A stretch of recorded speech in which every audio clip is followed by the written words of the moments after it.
The way I look at it, if you love doing hair, you should have passion for everything about hair.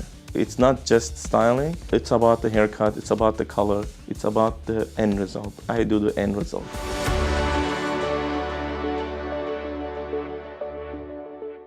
Why don't I just start with the simplest? Why don't you Yes. tell me how you got your start in the hair industry? I came to this country on '95. Ever since that, I started working in a hair salon. I came here when I was 12 years old and started going to school. Meanwhile, in the weekends, started working in a hair salon. I couldn't even describe the feeling of it, coming back home and always thinking about hair, what I can do. When I touch hair, I feel better. I was just so blown away by what you're doing. I don't see anyone else doing anything even close to it. I've seen you make hats, Yeah. like out of people's hair, and flowers, Yeah. and I mean, I could go on and on. Who taught you how to do that? Well, it's just the imagination, I can say. What I can imagine, I like to create. I'm clearly inspired by art, but the most important that I started to realize, I'm inspired by people.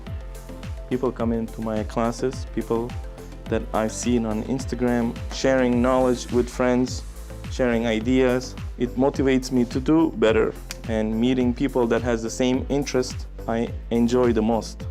You seem to have as much passion for teaching Yes. as you do with learning.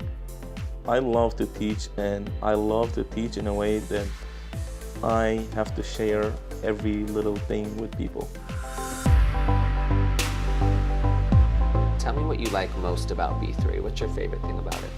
When I first think about B3, I think about my clients' healthy hair, my healthy extensions, and my beautiful hairdos. I use a lot of extensions, so I use B3 on all of my extensions when I process them, when I color them. The end result, it's always, instead of the hair looking like very dried looking, it makes the hair looks very polished and smooth, and this is what I care about the most.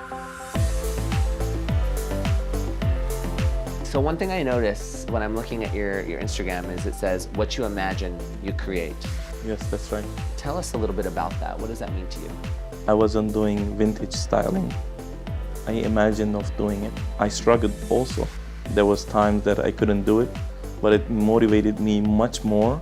So I redid it and redid it and redid it. At the end, I created. So what I imagined, I created. So basically you're saying anything is possible with hard work. Exactly. Anything possible with love of hard work.